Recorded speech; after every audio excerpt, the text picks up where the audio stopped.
না, জিয়ারুলের মতো 1000-এর বেশি লোককে আমি বিভিন্ন সংস্থায় প্রতিনিধি করে পাঠিয়েছি। কারণ যে ক্ষমতায় থাকে সরকারের সেই পার্টি রেকমেন্ড করে, নাম পাঠাই আমরা। এখনো প্রায় 40টা ডিপার্টমেন্টের ডাইরেক্টর, চেয়ারম্যান আছেন আমাদের কর্মী বা আমাদের সাপোর্টার বা এই ধরনের বিশিষ্ট মানুষ যারা সমাজের, তারা রাজনীতিবিদও নন।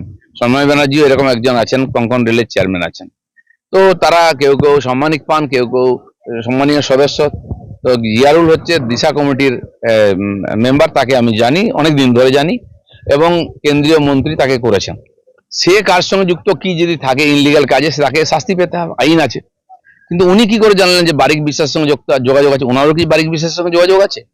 আমি যদি বলি, আর অর্জুন সিং এর লালার সঙ্গে যোগাযোগ আছে, নিয়মিত কয়লার টাকা নেয়। আমি এমনি বলছি না। রাজু, যে আমাদের পার্টিতে এসেছিল দুর্গাপুরের, যাকে শুট আউট করে মারা হলো, রাজু তো ওরই চেলা ছিল, ওই পার্টিতে জয়েন করিয়েছিল। দিলীপ ঘোষ কোনো মাফিয়ার সঙ্গে যোগাযোগ রাখে না, প্রমাণ দাও। আর আমি সবে তো শুরু করেছি। কে কে কালো গরুর দুধ খায়, কে পাথরের মূর্তি বিক্রি করে, কে আর বালি খাদান খুঁড়ে বেড়ায়, অনেক আছে যারা ওইখান থেকে এসছেন, সব বোঝা নিয়ে এসছেন।